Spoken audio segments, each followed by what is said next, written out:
Okay, so I put out a community post. You guys wanted a breakdown on my Abeyant Leap builds for the portal.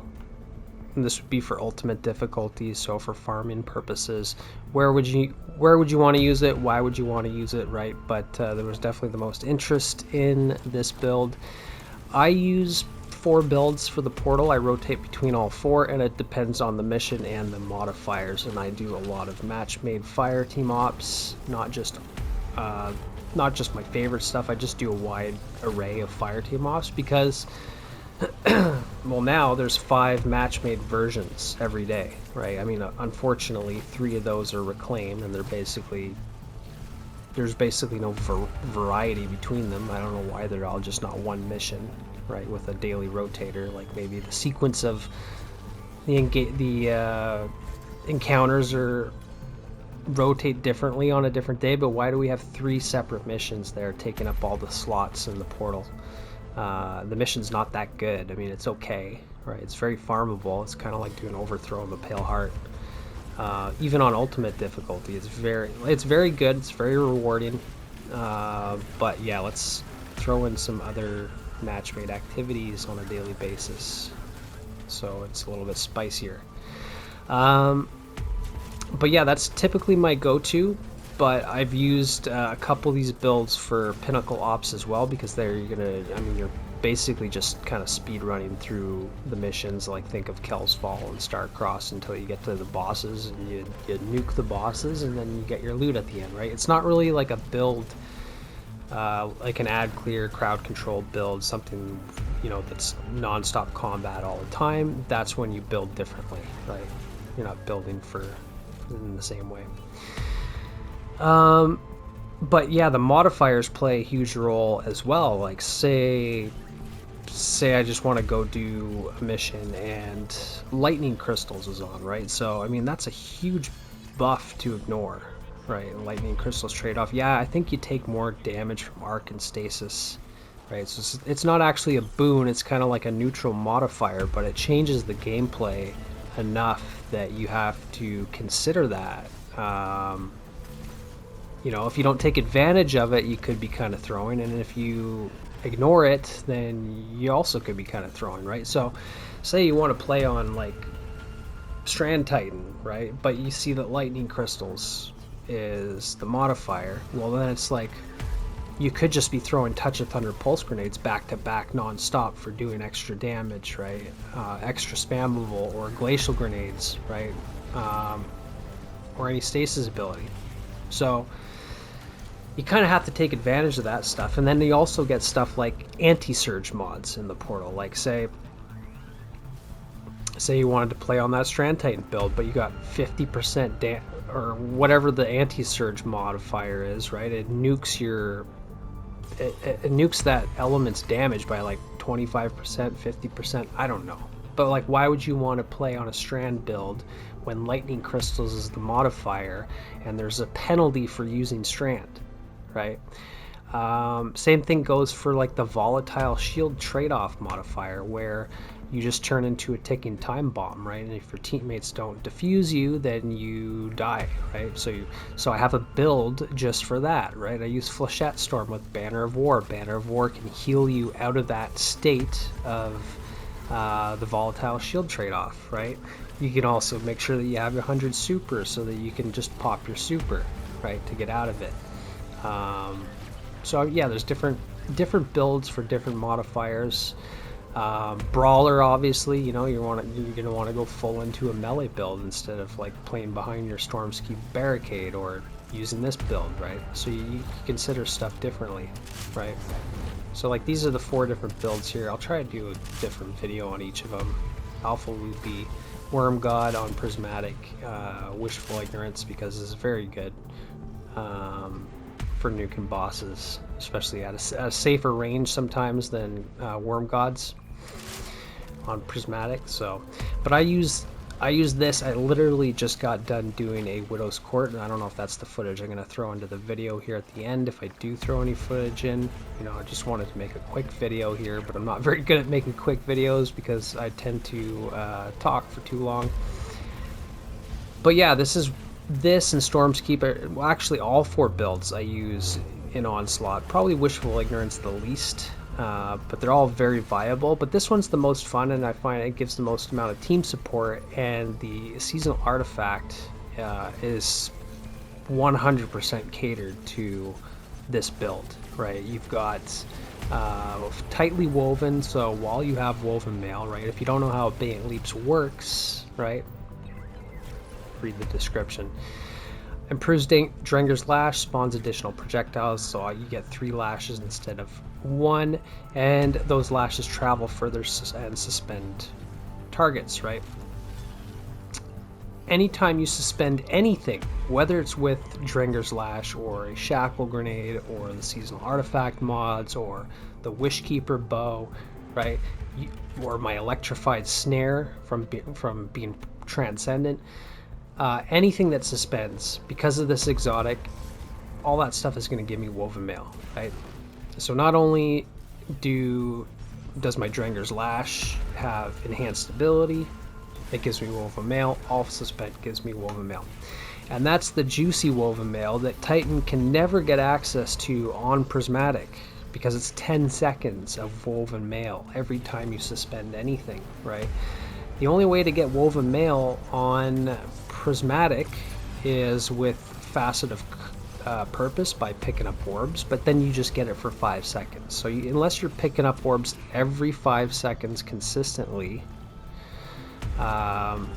then you don't actually get that much Woven Mail uptime. So this is like the max Woven Mail uptime type of build, right? So you can use that to your advantage to stay alive in -40 content. So yeah, I've done -40 Onslaught, the Matchmade variants, with this build as well.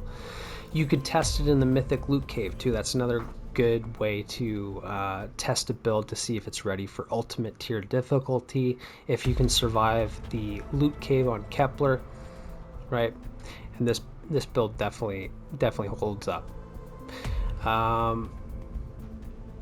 But yeah, so the Season Artifact, right now that I just read off what Abeyant Leaps does, tightly woven. So this artifact mod, while Woven Mail is active, gain increased class ability and grenade stats. Those are 2 things that you need. Basically the 2 only things that you need for the most amount of suspend uptime from the build itself, right? So it's a self-sustaining loop. You cast your barricade, you automatically have Woven Mail because you suspended stuff, then you get class ability energy, and you get Shackle Grenade energy, right? So it's just more suspend all the time. You also get Elemental Benevolence, right? So granting allies an elemental buff gives class ability energy as well. I'm not sure, does Woven, I don't think you give your teammates Woven Mail with Abeyant Leaps. I'm pretty sure you don't, and it's a selfish buff. But you could do this in other means, right? Like, so I'm using Heal Clip on the Rocket Sidearm, so every time I reload and my fire team members are near me, they get cured, so therefore I would get class ability energy, right? I don't know how often it procs, to be honest. Maybe not very often at all. Maybe it's not even that good of a mod. But I definitely notice how much more spammable it is on Storm's Keep Titan, right? Because normally on Storm's Keep, your fire team members want to be with you near your barricade because they want that bolt charge, right? So I know for a fact that when I've got this enabled on Storm's Keep and my fire team members are near me, I'm spamming those barricades every couple seconds. It's ridiculous, right? So I figured, why not use it? If I do get it to proc with the Suspend build, then I'll just have more barricades and more Drenger's Lash, right? So it's kind of a no-brainer. On top of that, you got the Suspend or the Strand stuff, right? You can spawn more Threadlings. Not that I'm enhancing the Threadlings, but the artifact is itself with Pack Tactics. So because I'm using Wishkeeper here and I'm doing a lot of Strand debuffs, right? It's just kind of free Threadlings. Why not? Right. Then, of course, you can increase like ability uptime with refresh threads and elemental coalescence. Those are two very good mods as well, but it's just you don't have, you got to pick and choose, right? It's like I chose Fever and Chill because I'm using solar weapons, and I wanted my machine gun to be able to just proc Radiant at will. So I chose that, and I chose Cauterized Darkness, right? I mean, this is what sets the prismatic version of Abeyant Leaps apart from the core strand Abeyant Leaps build, right? Because this is like a 30% buff. I can't remember exactly, but it's a big damage buff to strand debuff targets with solar damage, right? Now, albeit this is not boss damage, but it's basically everything else in the game, right? You fight one boss in a 30-minute mission. You need, 95% of your build should consider add clear crowd control, the damage that you're doing to non-boss enemies, right? And that does include, yellow bars, I believe. So I could be wrong about that, but either way, the vast majority of the enemies this is going to apply to, and because you're always suspending them, that's where consecration comes in, right? You don't have consecration on the strand subclass, but you do on prismatic, so you're going to combine suspend with consecration to take advantage of cauterized darkness, right? Plus it's just hard to pass up prismatic, right? I mean, that's really what it comes down to. The fact that you can pop transcendent, pop your super, pop transcendent, pop your super.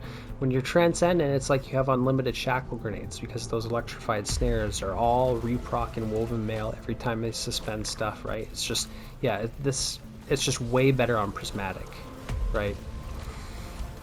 Even if you can get 100% uptime from the strand subclass, it's the fact that you can also get it on prismatic. You can also have that same uptime on prismatic, but just be able to do so much more damage than strand, right? Like, if you're going to do damage on strand, you're using grapple melee, you're using syntheseps, you're using worm gods, right? You're not using Abeyant Leaps. It's just a different build, right? This is a control build, but take advantage of the fact that you could also nuke stuff when you need to, right? You can suspend yellow bars and then one-shot them with a consecration, as if you had knockout, as if you had a buff, as if you had 150, as if you had 200 melee, right? Because if it is 30% extra damage with cauterized darkness, that's the same thing as having 200 melee. So I take advantage of that because I'm using the rocket sidearm, energy acceleration, shield crush. There again, right, you have woven mail, and now your melee recharges faster and deals increased damage, so that stacks with cauterized darkness to make your consecration just nuke everything that you're suspending, right? And it really is, it basically feels like you're just playing Inmost Synthos to a degree. Like, it still just does so much damage, it's ridiculous, right? To negative 35, negative 30, negative 35, negative 40 enemies, it doesn't matter. It's like you got Synthos on, because of all these artifact mods. I mean, Tangled Web here, this is really a toss-up. You can go with Shrapnel if you're using solar weapons. You can do whatever you want, but there's a lot of stuff that benefits Strand, right? And Tangled Web, along with Threaded Blast, those are very good to use. Because I'm using Wishkeeper, I could have gone with Argent Quiver, right? But I don't think it's necessary because I'm just using Wishkeeper for basically the easiest waves, right? So yeah, then I guess I can go into, now that we know what the build does, right? So the weapons I'm using, Wishkeeper, right, since I just brought it up. Yeah, I mean, it's really not, it's not a key part of the build, it's just a bonus to the build. The key is return memory and your unwavering duty if you do need to use your weapons, right? Because most of the time you're just spamming your barricade, throwing your shackle, popping transcendence, and just nuking stuff with your abilities and suspending stuff, right? You can control the battlefield, you can destroy the battlefield without having to use your weapons all that much. So Yeah, so basically the only reason I have Wishkeeper is for, you know, building special ammo, saving my ammo for bigger waves. So what I do is on like waves 1, 2, 4, 7, those are the easy waves, right? There's no like challenges in those waves. There's shorter waves of enemies. There's no bosses. There's no special objectives. They're the chill waves, right? So, and especially if you're like me and you do custom settings and you take off if you put no starting ammo, right? So it means you need to use Wishkeeper at the start or something, right? So you use it on the easy waves just to build up your Snare Weaver, and then that way on the harder waves, so waves 3, waves 5, waves 8 and 9, right? Those are the hard waves. That's when you're using your special and your heavy the most, but you'll also have Snare Weaver ready to go for those hard waves as well, right? So you could just kill stuff with Wishkeeper on the easy waves, build ammo, and make sure that you got your Snare Weaver ready to go, because you don't want to be wasting time trying to build Snare Weaver up again during the hard waves. Just kind of keep it as like a back pocket shackle grenade, right? So prep it for a hard wave, and then you could just put down your trap, and the trap lasts a long time, right? And it resuspends enemies. Like, it's, yeah, champion, like if a barrier falls out of being suspended, because it's only suspended for a few seconds, then it just drops right back down into the trap and gets resuspended, right? So it's back-to-back suspends from a weapon, right? And every time that happens, of course, you're getting woven mail. So it's pretty useful, right? And even though it's not like it doesn't do very much damage, it does kind of nuke yellow bars and orange bars when they're suspended. It does extra damage to suspended enemies, right? I'm not even using like Vorpal on here. I'm just using Hatchling, right? Just for the extra ad clear. And of course that does play into, you know, the artifact, like I said, because threats get extra damage. But I'm just saying that, you know, it's a bow. You don't want to be using it on intense waves because it's just not suitable for that type of combat. It's suitable for the chill waves. It's suitable for setting yourself up with a Snare Weaver ready to go as a back pocket shackle grenade for the hard waves, right? And that's it, right? You can play this build equally effective without Wishkeeper. You can use whatever you want. That's just what I'm using here, just because it's kind of fun, and the trap looks hella cool. So yeah. Anyway, return memory. I don't have a tier 5 yet because I haven't farmed Crucible or anything like that. I've had enough Iron Banner lately that I don't really want to touch PvP. If I see that return memory is like the focused weapon in the Crucible one day, like maybe I'll go in there and try and get a tier 5, right? Because this is the only thing that's not tier 5 on this build.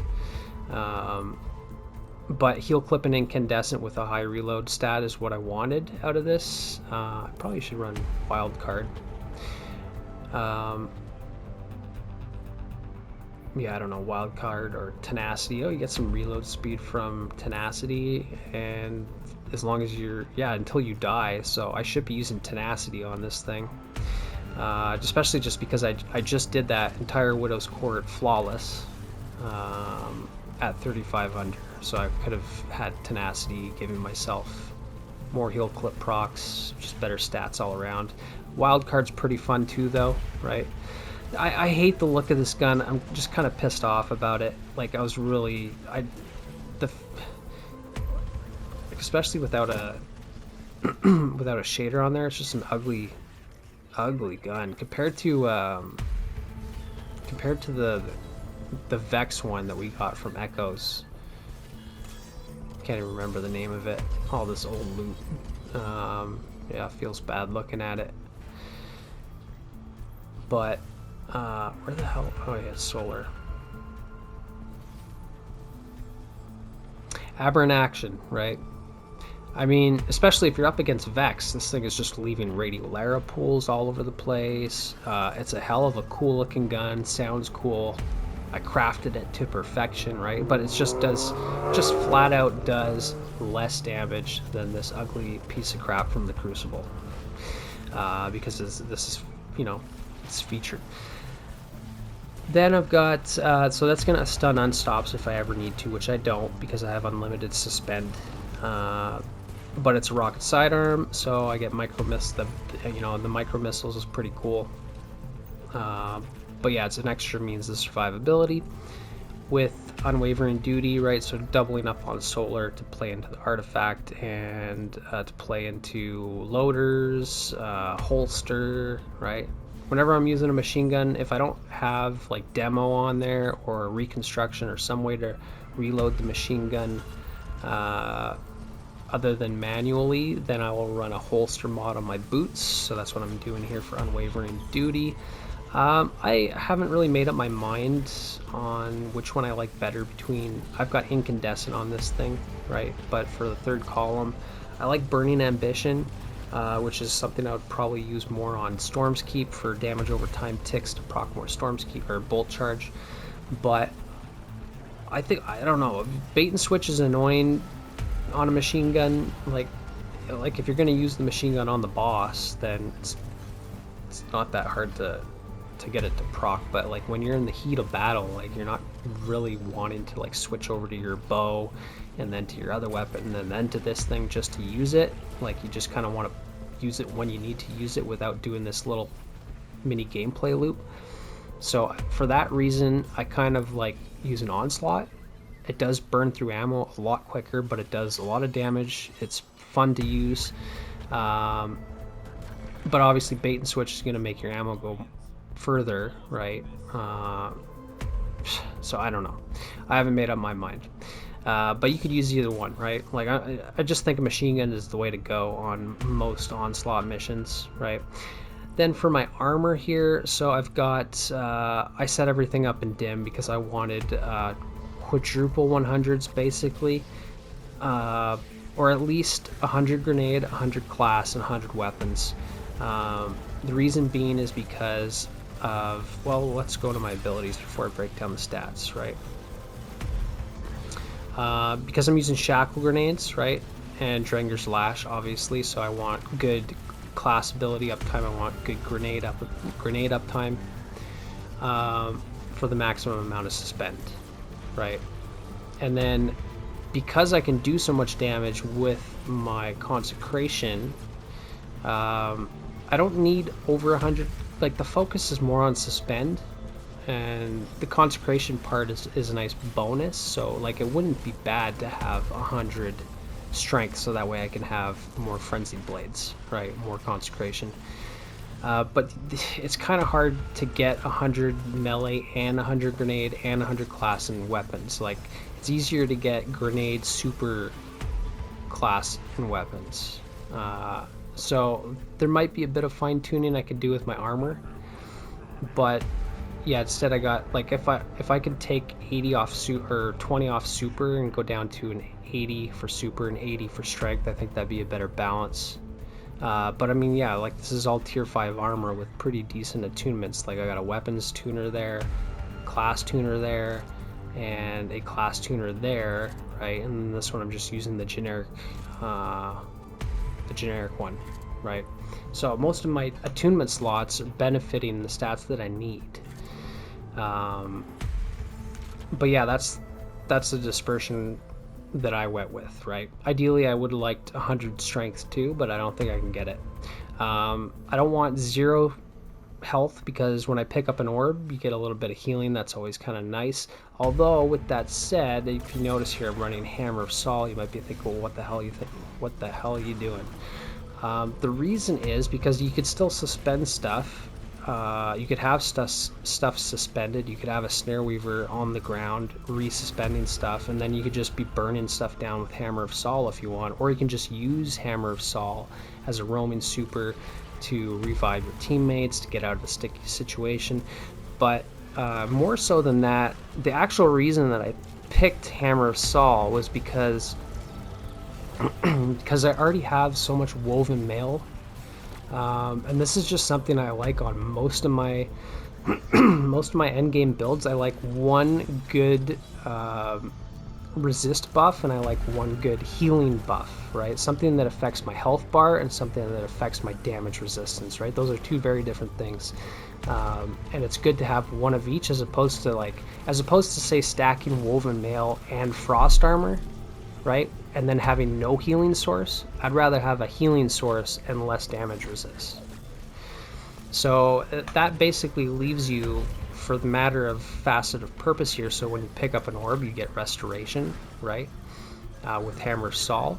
The other option is you can go with Twilight Arsenal, which is probably better. I think I'd prefer that, but it's just like I'm using harmonic mods, so and I'm taking advantage of solar weapons with Cauterize. So if I run Hammer Sol, then I get mod discounts for just synergizing with solar, right? And plus the fact that, like I said, it plays into the artifact to use solar.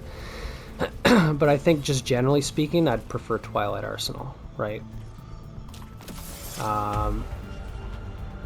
But yeah, like if you're doing something like, I mean, you can't write off Glacial Quake. I have a different build though, that's the thing. Like if I want to, I can use my other Prismatic build with Worm Gods, which is built, has Facet of Ruin, Glacial Grenades, Winter Bite, Consecration. So I'm like, I already have a Glacial Quake build, right? This is a Suspend build, and I'm taking advantage of Cauterize, so Solar and Strand basically.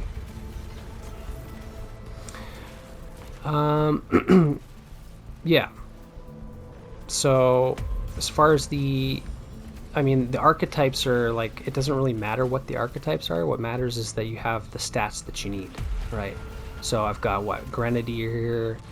I've got a couple Grenadiers so that I can get my 100 grenade. I've got a Paragon for the good super and melee. I've got Specialist for class ability, and my Abeyant leaps themselves are Specialist, right? Every single piece of armor here has primary, secondary, and tertiary stats in the stats that I was interested in, and then the attunement slots are also in line with those primary, secondary, and tertiary stats, right? With one of the three, right? So I don't have, that's what I call perfect armor, right? So this Paragon set here is, well, Paragon is always super and melee. I guess I could have a potentially slightly better Paragon helmet here and have less health, right? Then I would have 5 health. I don't know if I'd prefer that, but anyways, Paragon is melee and super, right? And so that would mean that I'd want class and weapons, right? If I was just interested in those 4, right? Anyways, I'm off on a tangent. Okay, so back to the point here. The archetypes don't really matter. What matters is that you have the stats that you want, the dispersion that you want, whatever you're comfortable with, and the set bonus, right? Like, obviously, you don't want to just ignore the fact that Bungie gave us set bonuses. Like, look at this one, Despairing Soul set that came out with Ash and Iron. This is probably the best armor set in the game now that you can farm through fire team ops, so like doing Onslaught. Bungie said they were going to put it in Pinnacle Ops. They said it in a TWAB. I don't know why they didn't do it, because I was looking forward to farming Bushido, but fortunately this Despairing Soul set is even better than that, right? Because the 2-piece, Ride Together, Die Together, when you pick up an orb, you get I think it's like 45% DR. You basically get woven mail for like 1 second, and then a decay is down to 15% over like a couple of seconds. So like has a very narrow window, this buff, but when you're going to pick up an orb, it's often in the middle of combat, right? So if you're going to consecrate stuff, you can make an orb from your heavy-handed on your arms, which I do, right? Or from my weapons, so there's an orb there for me to pick up. I go into the battle, right? It's a risky situation, but because you picked up that orb, you've basically got really good damage resistance for the limited amount of time that you need to be in the thick of things. So you use a 2-piece Smoke Jumper, right? So I think my helmet here is Smoke Jumper, and my class item is Smoke Jumper as well. And then I've got AION adapter because, like I said, I'm using returned memory here with the seasonal artifact for like the kinetic shockwave blast and just having heal clip procced and blowing stuff up that's suspended, you know, from cauterize.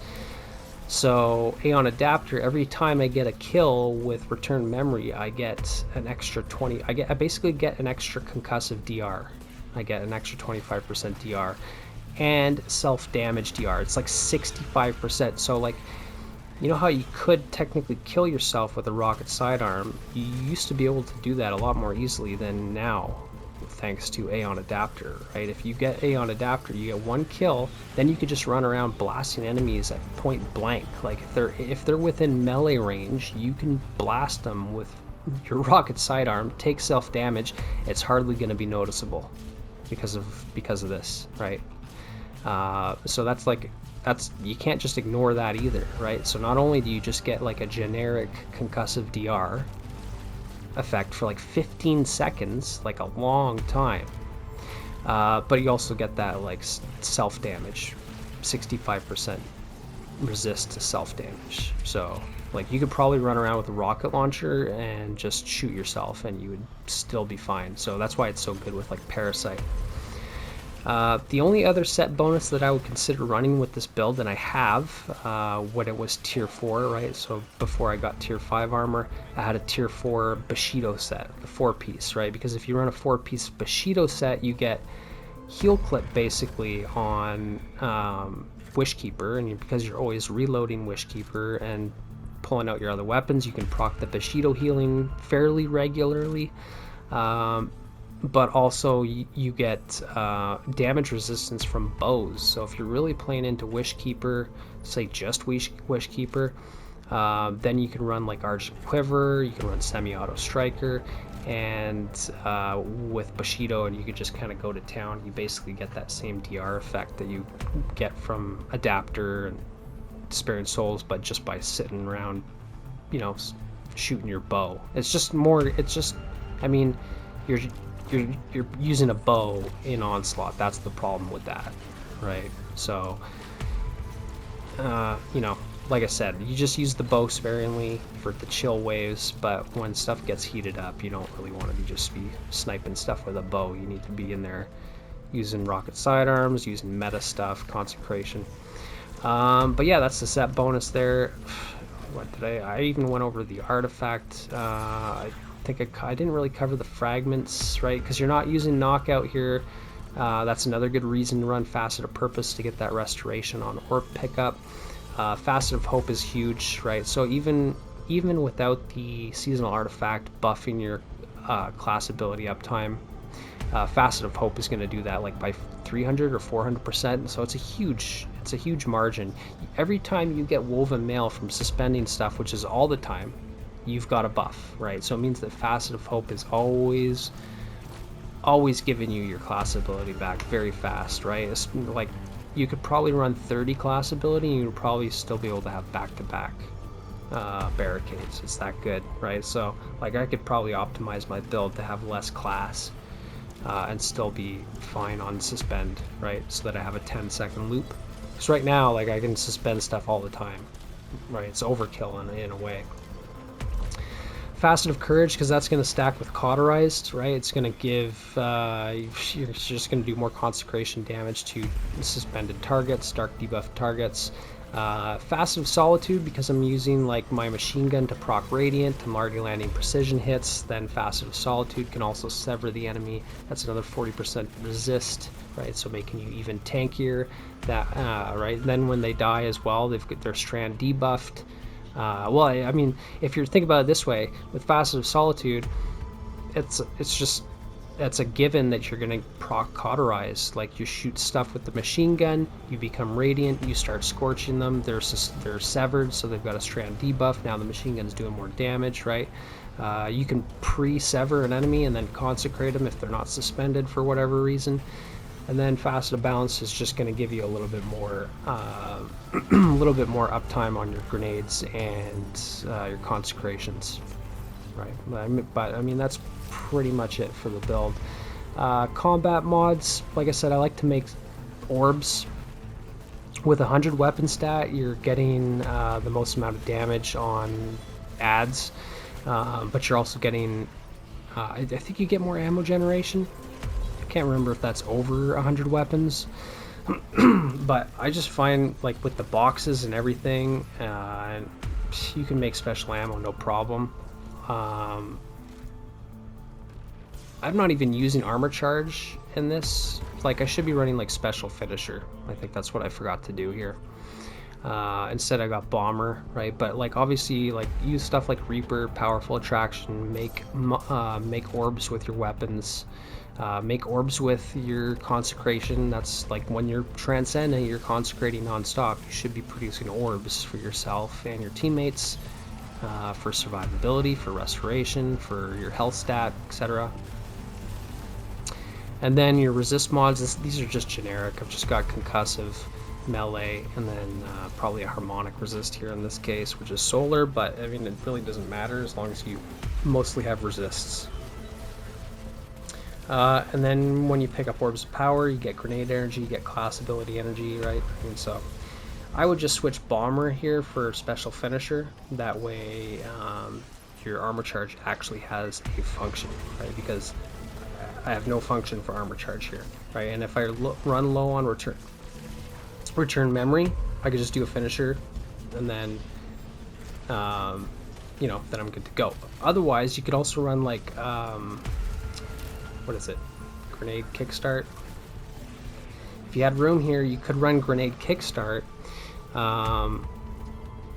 or the class ability kickstart, utility kickstart, right? Just have some kind of function for armor charge, because why not, right? So I mean, I'll just switch that. But bomber plays into like, if I was going to use bomber, I think I just had it on by mistake. Then you run bolstering detonation, right? So you throw your shackle, you get grenade energy, you get class ability energy. Then when you cast your class ability from bomber, you get grenade energy, right? So you run the two together. But I'm not running either. I shouldn't be running either here. I should just be running special finisher. But yeah, that's it for this build. Hope you enjoyed, and I will see you in the next one. Take care.